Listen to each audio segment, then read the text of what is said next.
Portrait of an African elephant called Boa de Seer, taken at close quarters. A man apparently risks his life to capture shots of an elephant in full threat charge. A woman takes the same kind of risks to get a close-up of a charging bull.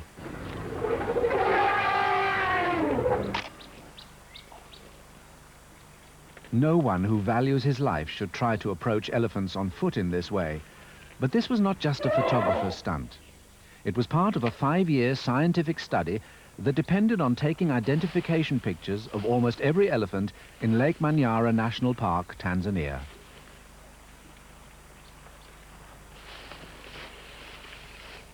The scientist, a young Scot called Ian Douglas Hamilton, was set the problem of finding out how 500 elephants could live confined within the park without destroying it.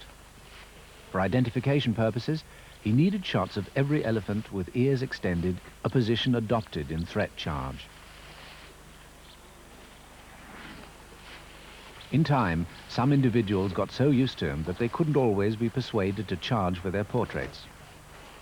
The subjects of some portraits he is never likely to forget. On the left is Taroni number 1, who masterminded an attack on my Land Rover, 1967. Standing next to her, Taroni number 2 overturned a vehicle in 1970. On the right is Taroni number 4, who was shot by a ranger in self-defense at the last minute. And this, one of the worst, is Taroni number 3.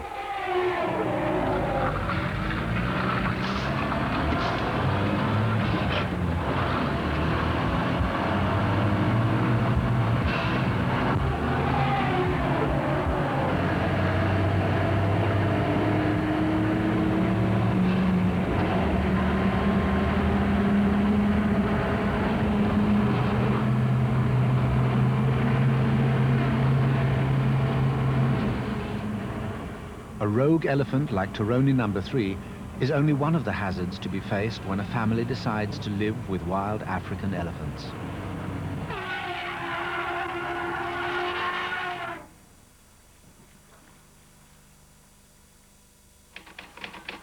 Lake Manyara is a national park where, sadly, elephants are heavily poached today.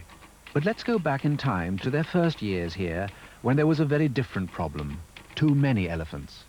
The Manyara problem, in a nutshell, can be summarized by saying that there are too many elephants in too small a space. Over the last 50 years, they've steadily been pushed inwards to the one remaining safe area.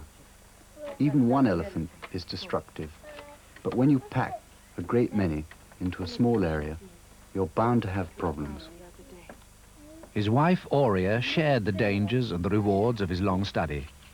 Saba, their first daughter, was born during their time in Manyara Park.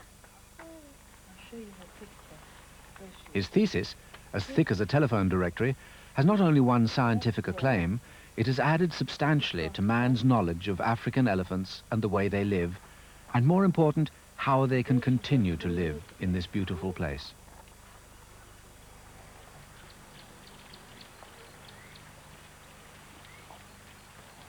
Lake Manyara National Park lies in the Rift Valley of Tanzania, beneath the steep wall of the rift to the west and the lake itself to the east. The park stretches for 30 miles along the lake shore. At its northern end, it is bordered by banana plantations and a village called Mtwambu. In the south, there are farms too. All this cultivation was originally part of the elephant's range. Now its closeness poses one of the main problems. The elephants attempted to go crop raiding. Lake Manyara Park is extremely fertile thanks to the streams that run down the rift. Nowhere is it more than 4 miles wide. In places, the buttresses of the rift wall stretch down to the lake shore. Despite its fertility, there's not much room or food to spare for a population of over 500 elephants together with thousands of other animals.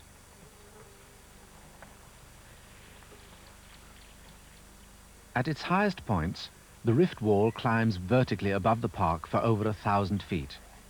On top of this escarpment, at the southern end, stretch 90 square miles of the Marang forest. At present, this lies outside the park boundaries.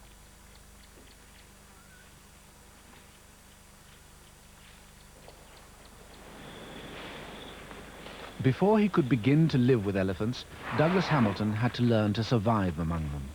The Tanzania parks gave him one of their best rangers, Mhoja Burengo.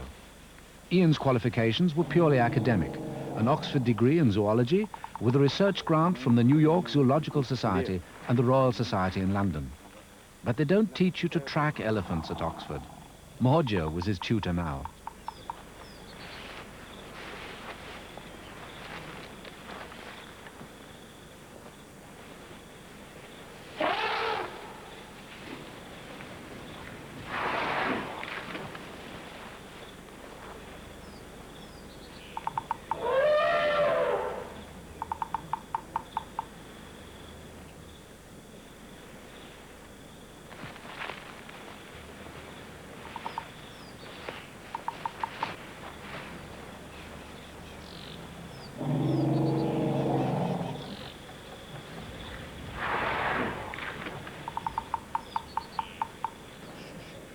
When it came to trees and the damage done to them by elephants, the roles of pupil and teacher were reversed. Destruction of Manyara's acacia woodlands was both the starting point and the reason for Ian Douglas Hamilton's research. This acacia will die. It has been severely ring-barked by elephants. This damage is typical of that inflicted by a confined elephant population.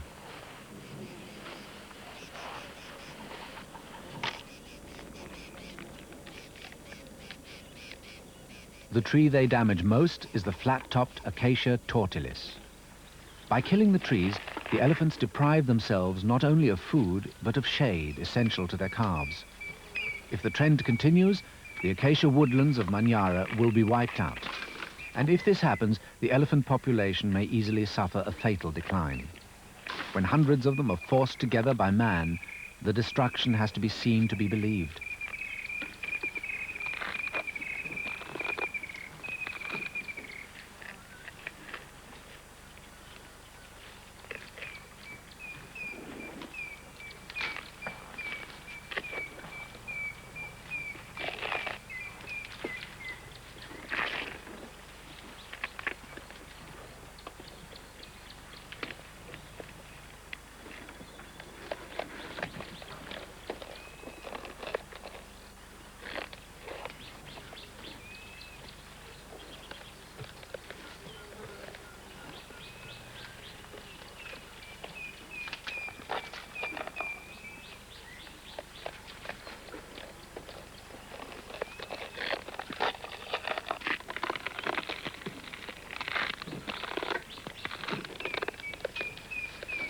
When they're finished, the forest looks like a junkyard. This is the wreck of a fever tree, another species of acacia. It isn't always the tree itself they're after. In the dry season, they shake the acacias to release a golden rain of seed pods.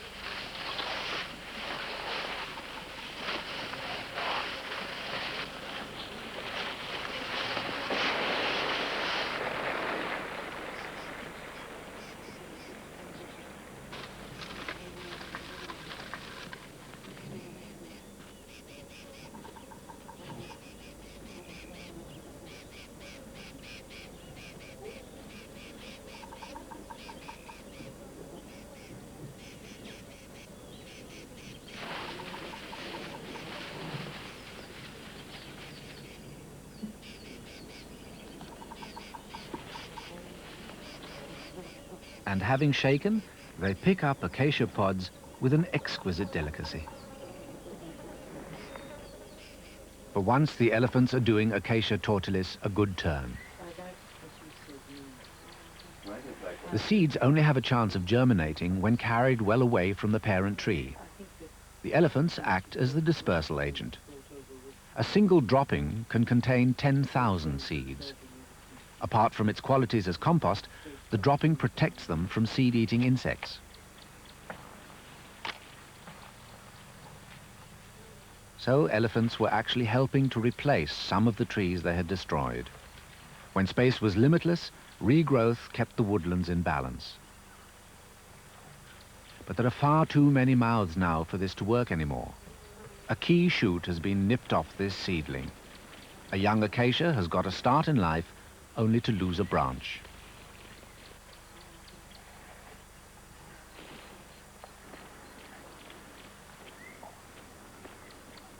If the elephants of Manyara were not to be reduced by shooting, answers to the acacia problem had to be found. Ian worked mostly with females and young.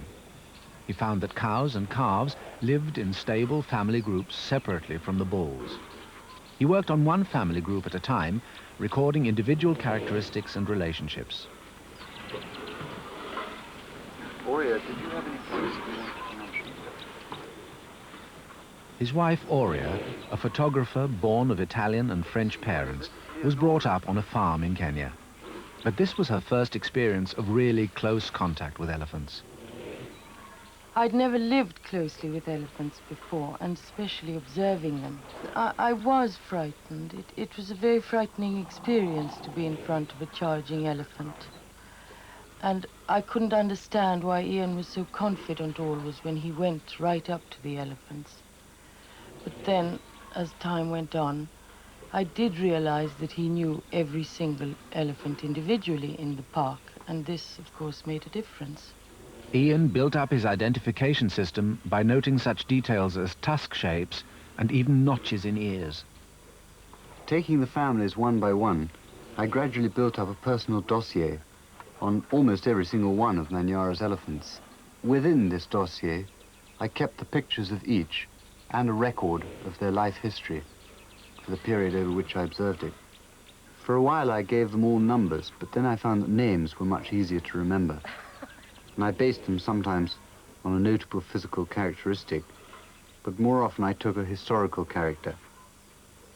Whatever names he gave them, Boadicea, Ariadne, or perhaps One Tusk, he regarded each one with an almost proprietary affection.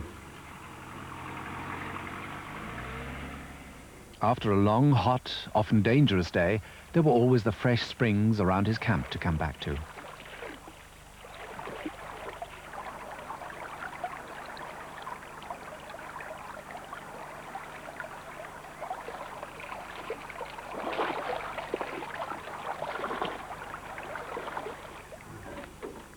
So Saba was born, and just a year later, Dudu, which means insect in Swahili. Almost from the beginning, the children accompanied their parents and came to accept elephants and their young as something that behaved rather like their own family. The giant creatures their father studied were certainly nothing to be afraid of, provided you respected them.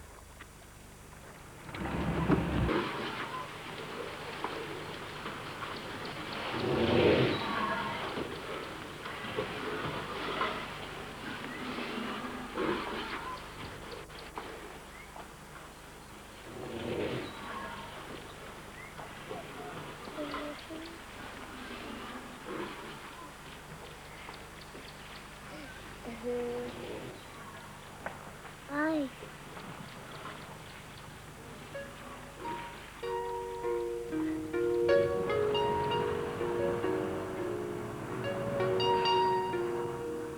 During the drive back to camp at the end of the day, there was no telling what Saba and Dudu might see.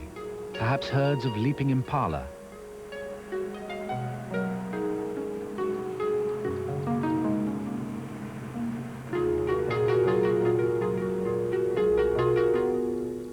Or something you rarely expect to find up in the branches of a dead acacia tree.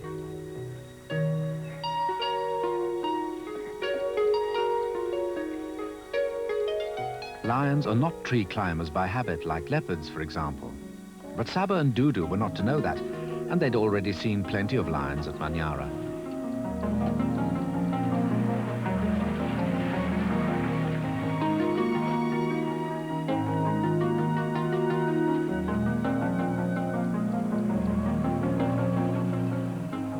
Their home all this time had a certain desert island simplicity. Ian had designed it and built it with the park's approval and with money from his grant.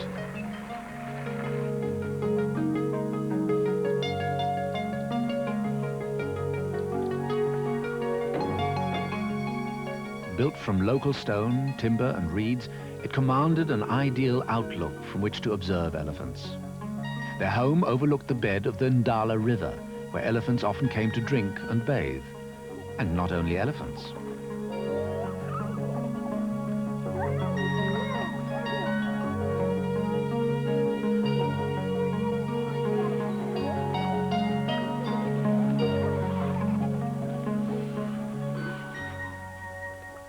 I think that as a mother, observing elephants, I've become much more aware of the importance of tactile care, because baby elephants were well looked after. They always had a young female who would touch them, put their trunks around them. Babies could rub up against another animal's leg. It was this special tactile care that I was trying to relate to the way I brought up my children, because this I thought was important, just as important as it is for elephants to live close to each other. It was important for us to live close to each other. And I tried to use this system with my children. By touching them, I felt I could give them reassurance. And then, of course, whenever there was a bad moment, I tried to hold on to them, and I'm sure this must have given them a feeling of security.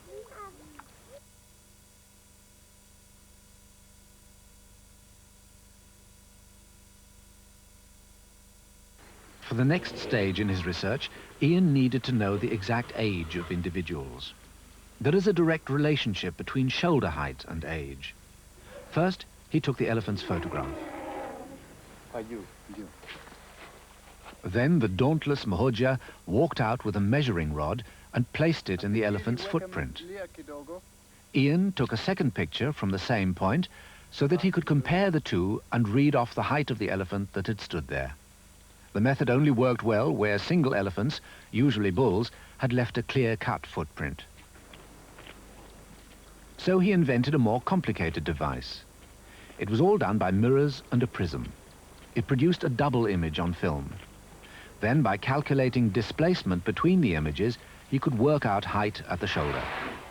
This is Virgo. Height, 7'3", age, 20 to 25. He applied the method to most of the cows he had already identified.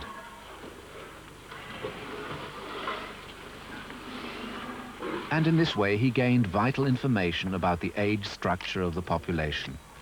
He discovered that though Manyara has the highest elephant density in Africa, it also has a healthy breeding rate with a large proportion of young. But for how long if the elephants continued to destroy the woodlands? This was the main problem still to be solved. To crack this problem, he had to understand the innermost workings of elephant society, one totally governed by the matriarchs.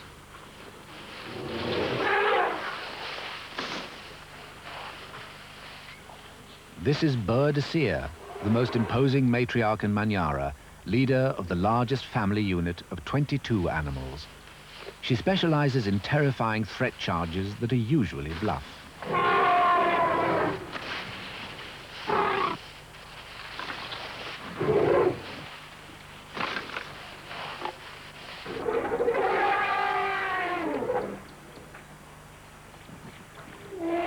Not only do all the younger females look to her for leadership, but two other family units follow hers at a distance. Together they form a kinship group. One of the best ways of approaching Bur Desir without disturbing her was to climb a tree while her family enjoyed their midday siesta. Each mother stands in the shade with her calves. On the left, Diana with a broken tusk. Next, Virgo with one tusk. Ian developed a specially close relationship with her. Then comes Calypso, a young cow who already has 2 calves.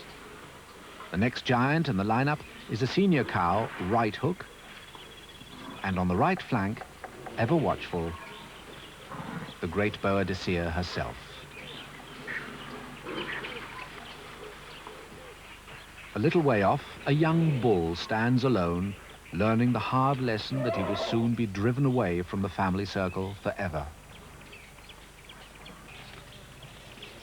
Matriarchal concern for family safety is vividly demonstrated when the senior cows sense a threat, perhaps from man or possibly from predators endangering their calves. They form a furious defensive circle. It's extremely alarming, as it's intended to be.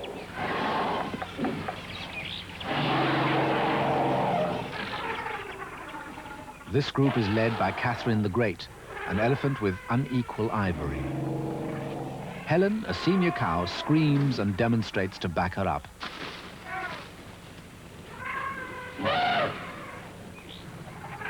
Only when they judge the threat is past do they calm down, and Catherine the Great leads them away into thicker cover.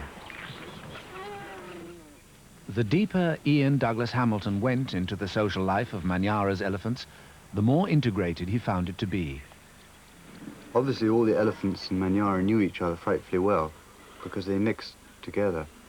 And even when two separate family units came near to each other, the youngsters often run across and intermingle. There was no territoriality or aggression between family units. They seemed to, well, really just love each other very much. Now, one of the things I hated doing was the necessary disturbance that was caused by my photographing. And I liked best of all to be able to watch elephants without disturbing them, to approach them from downwind so that they weren't even aware of my presence, and to be able to record their behavior and at the end of it go away and they didn't know that anybody had been watching them at all. On several occasions, Ian Douglas Hamilton came across the bones of dead elephants which had been shot. There's an old hunter's tale about the graveyard where elephants go to die, where rich hoards of ivory lie for the picking up. Well, this was no elephant's graveyard, just the result of a local massacre by poachers. But the elephant behavior Ian now witnessed was as strange as any hunter's story.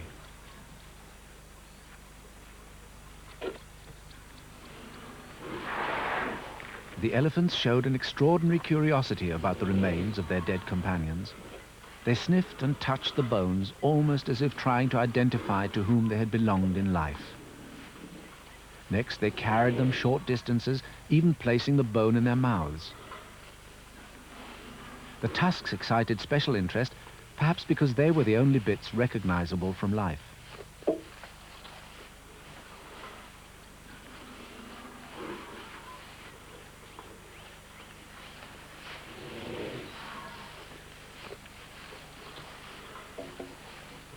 Eventually, they all picked up bones, large and small, and carried them away, sometimes 100 yards or more, before dropping them in the bush. Whatever the explanation, there is no doubt that the bones of dead elephants have a special significance for the living animal. Elephants ignore the bones of other species.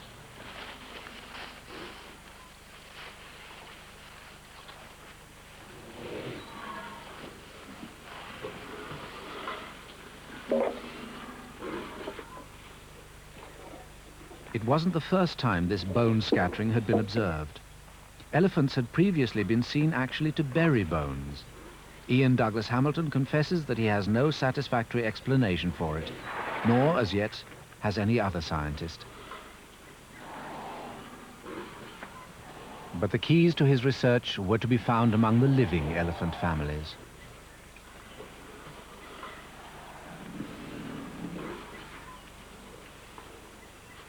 One major discovery was how different the lives of male and female calves are.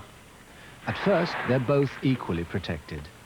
They're woken up when necessary and reassured by a trunk placed in the baby's mouth.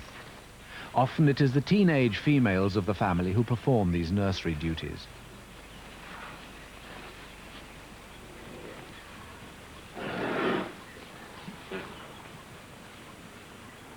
The babies suckle from any nursing mother in the group.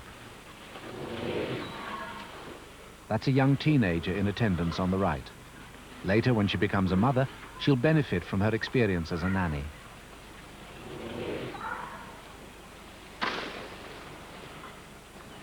When dealing with the more aggressive bull children, teenage nannies need a good deal more patience.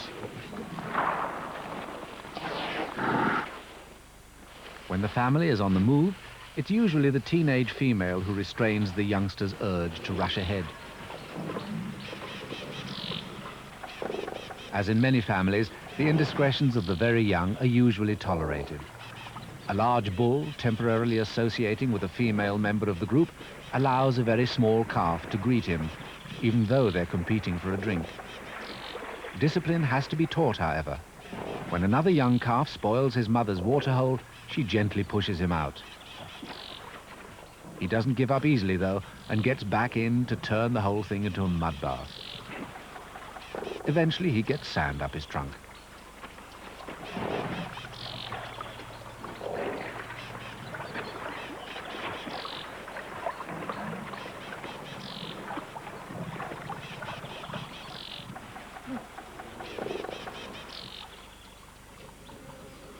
The young bull's behavior is soon different from the young cow's. From a very early age, he tries out charges at everything and everybody.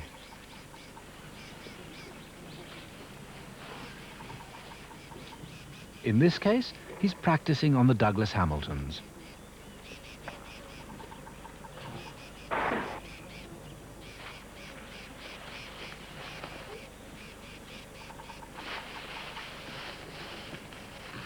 As they grow older, the young bulls have to be put more firmly in place. A mother tells her bull calf he's definitely not wanted at her waterhole. Eventually, she has to hold him off at trunk's length.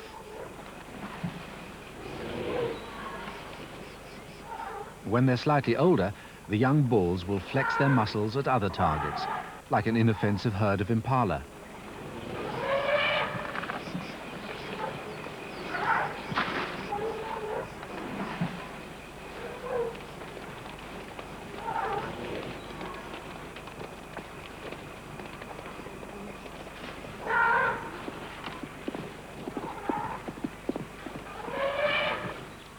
Play fighting among young bulls starts from an early age. Here, the youngest of the three is trying to stir things up and gets chased off.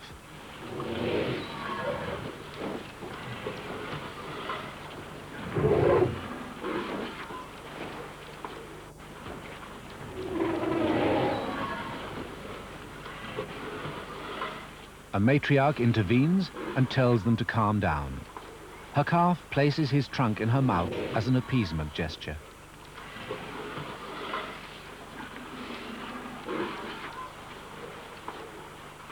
Soon, inevitably, the young males become interested in the female calves, even their own sisters. They're beginning to become a thorough nuisance in the family.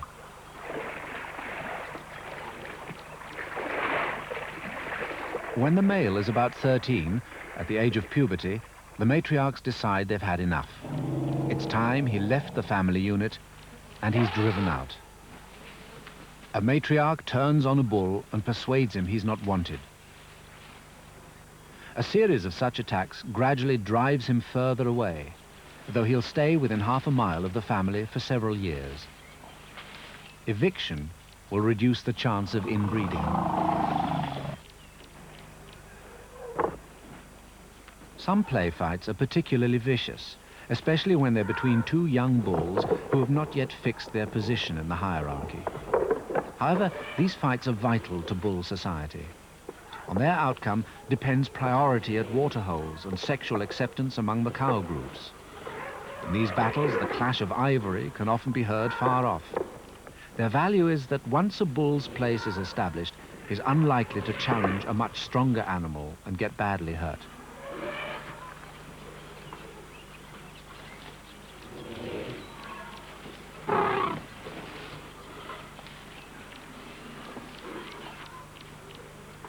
This youngster is very conscious of his lack of status. He feels insecure among a group of older bulls and takes his branch well away before he dares to eat it.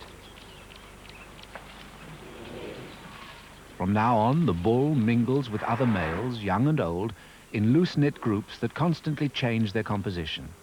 Sometimes he lives a bachelor existence, quite alone.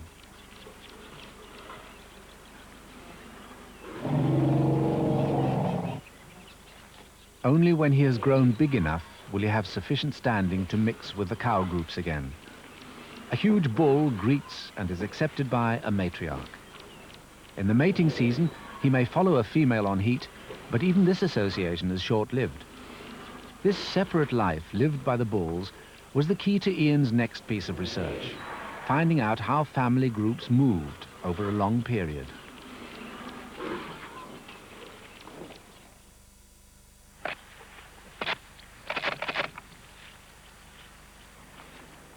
The plan was to place radio transmitters on selected bulls. Mahodja had to carry a rifle by park safety regulations, but the gun Ian used only fired an anesthetic dart. As the dart hits, Ian notes the time so that he can judge when the drug will have taken full effect. The first bull he darted was a mature one. Having no strong social bonds with any family, it was unlikely that other elephants would rush to his defense. This was largely a trial run to put the first radio transmitter in place and see how it worked.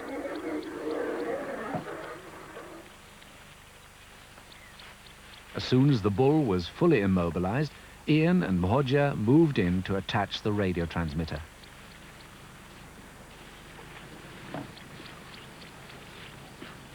But first they had to cool the drugged elephant with water. An elephant fans itself with its ears. These and other parts of its cooling system were now anesthetized and out of action.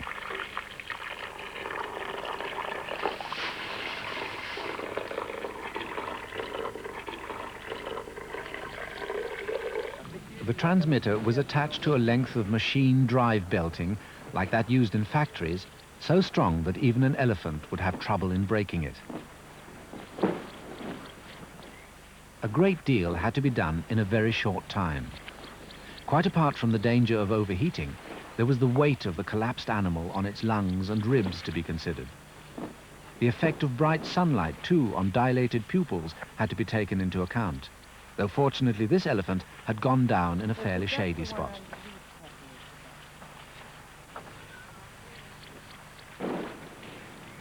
There was a lot of information to be recorded that is impossible to get when the animal is fully active. Samples of parasites had to be taken, and all this needed to be done within a maximum of 20 minutes.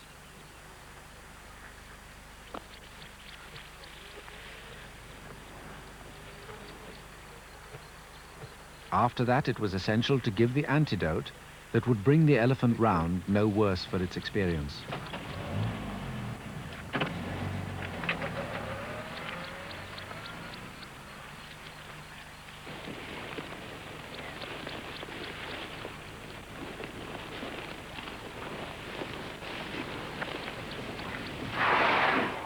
Now the bull was free to continue his wanderings, sending out a radio signal that could be picked up on a tracking aerial at a range of 30 miles.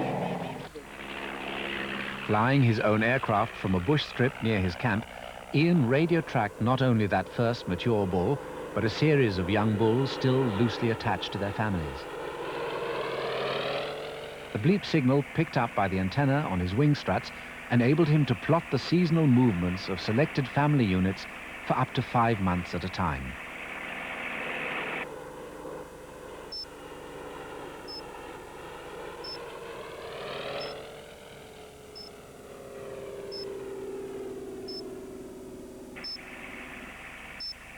At the end of the experiment, he had an accurate picture of how individual groups moved in search of food throughout the year. Most important of all, he had learned how much they depended on the Marang forest on top of the southern escarpment during the dry season. Unfortunately, the routes to this were largely blocked by farmlands to the south of the park.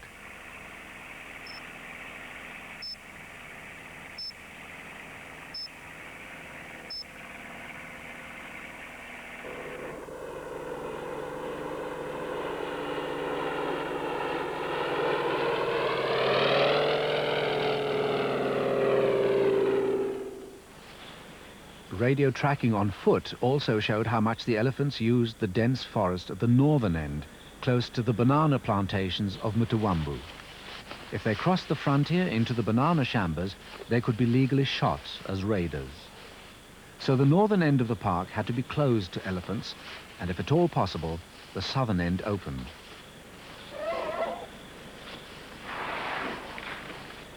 Often in the dense forest, they walked into elephants other than the radio-collared bull they were tracking.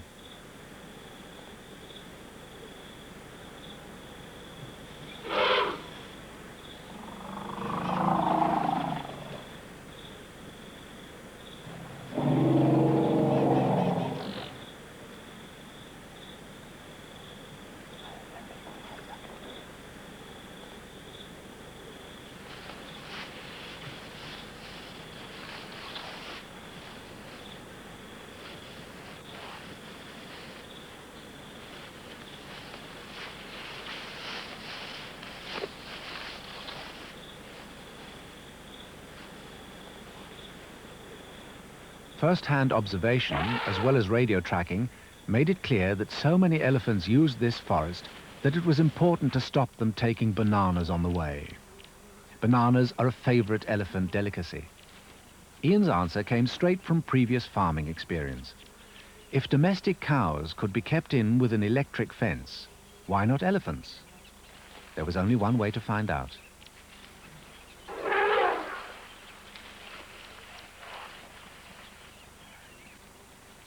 He put up a trial fence. The first elephant touched it and got a mild shock. The matriarch's reaction was more extreme.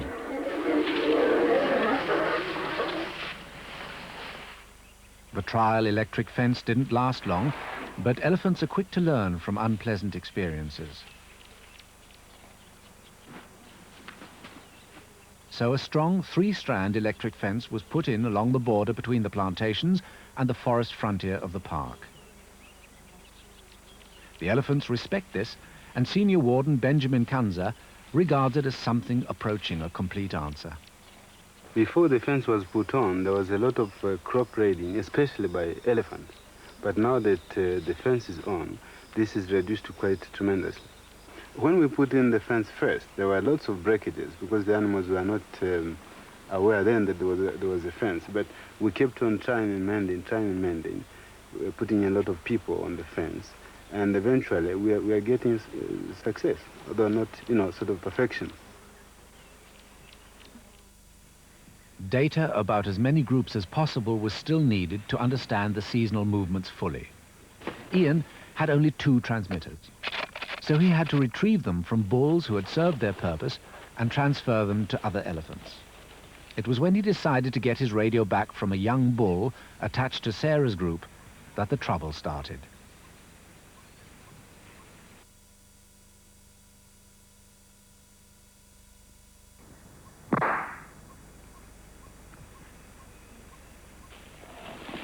As he had anticipated, the bull seemed to be a safe distance from Sarah's family. The dart struck, and he began to go groggy. The bull trumpeted in alarm.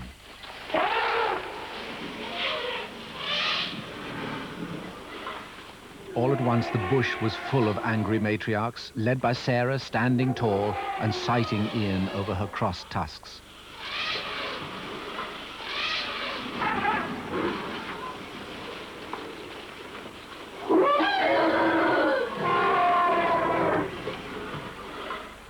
Ian now knew that he was in bad trouble, though it wasn't himself he was worried about. If the bull was not to suffer damage, he had to get the antidote into him in minutes. Unfortunately, he didn't have another dart available. He never expected to have to use one. With the matriarchs on the warpath, he had no illusions now about recovering his radio. The senior cows of Sarah's group tried to raise the drugged 2-ton bull to his feet.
Lacking a dart to deliver the vital antidote, there was only one thing to do, to try to inject it by hand.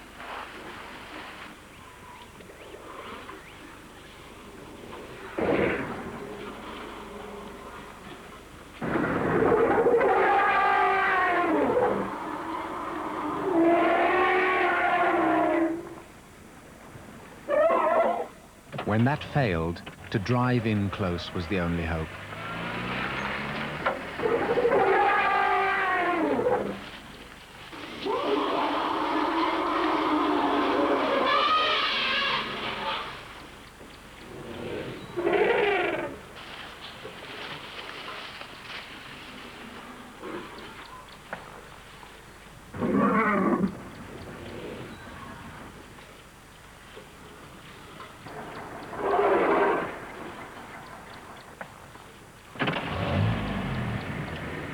The needle went home, and so did Sarah's crossed tusks.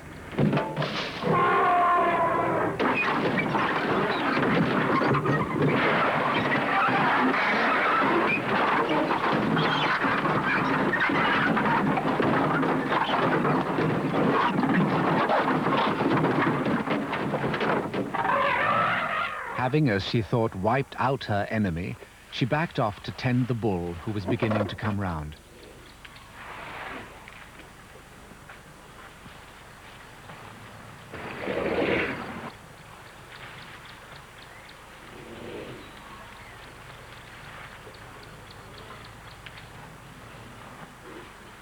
She seemed to think the danger was over. At last she withdrew, leaving the bull on the ground, not to mention her crumpled enemy. But Ian wasn't satisfied yet. To make sure of the bull's recovery, he went back on foot and injected the rest of the antidote, knowing for certain that Sarah was somewhere close at hand.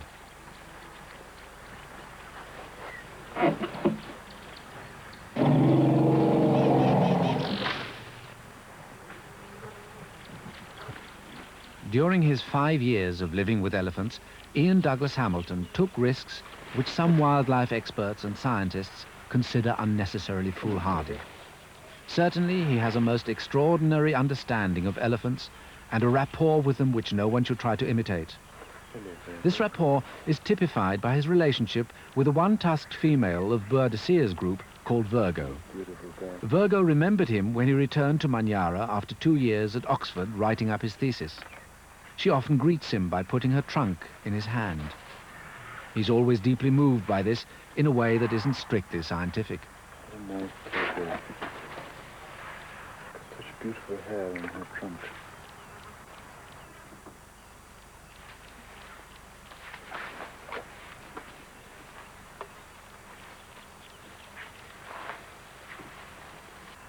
With complete trust, Virgo sometimes greets him and then brings the younger of her 2 calves to do the same. Come on.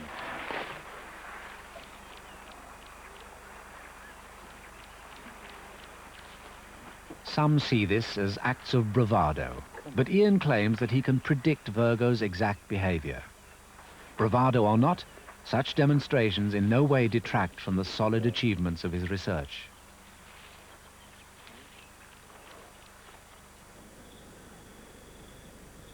Perhaps the most significant single fact that his study revealed was how urgently the elephants needed access to the additional food in the Morang forest, especially when the park below dried up before the rains. He and Mhoja often followed elephants along perilous mountain tracks more suited to the agility of baboons.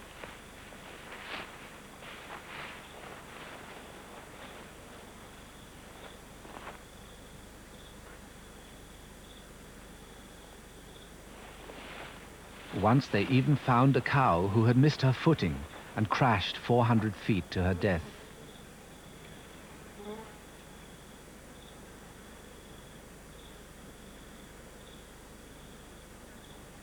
Not even the extraordinary ribbed and rubbery formation of an elephant's foot could defeat the steepness of this particular trail. Research into family structure and movement had now made it clear that if the Manyara herds and their environment were to survive, they needed to be able to climb freely up out of the park to the Marang forest. The timber there was so lush and plentiful that an influx of elephants in the dry season could do it no appreciable damage. Unfortunately, the easiest approaches to the Marang forest lay across the farmlands to the south of the park. If they crossed those farms, they could be, and often were, shot as crop raiders. When these farming concessions were given, many conservationists argued that farms could never coexist with 500 elephants as next-door neighbors. And so it turned out. Douglas Hamilton strongly urged that the Tanzania national parks buy back these farms and compensate the farmers. Money was raised, but only one farm was bought. This wasn't wholly satisfactory, but at least the elephants had one safe route to the Marang forest, and the size of the park was doubled. In the last decade, East Africa has lost tens of thousands of elephants to ivory poaching. But until as recently as 1985, Ian Douglas Hamilton thought that because their habitat was secure, so too were his Manyara elephants. He could never have predicted what was going to happen. Suddenly, the slaughter by poachers began on an unprecedented scale. More than half Manyara's 500 elephants were killed. Today, just 180 remain. In 1988 alone, 50 were butchered for their ivory. The big matriarchs have been killed, leaving the calves, teenagers and young adults leaderless. In response to a recent survey by Ian Douglas Hamilton, the national parks have replaced all the rangers and stepped up anti-poaching patrols in an effort to save the remaining elephants. What I want to tell you, not illustrated. As a man who came to love elephants during his 5-year study, Douglas Hamilton is shattered by what has happened. If elephants cannot survive at Manyara, then what hope is there for elephants in the rest of Africa?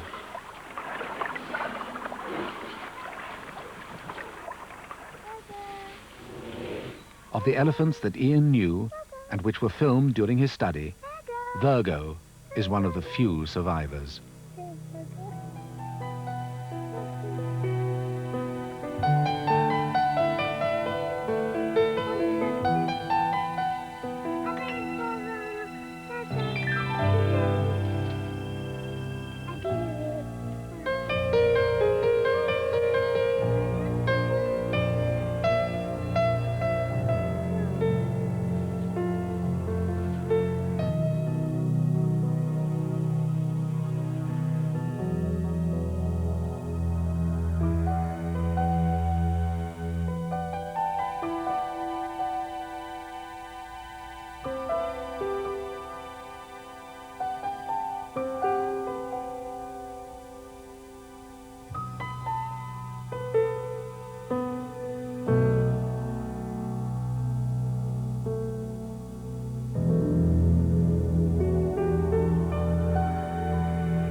Call of the Wild is back in a fortnight. Next week at 8, we investigate claims of people who say they've been abducted by aliens.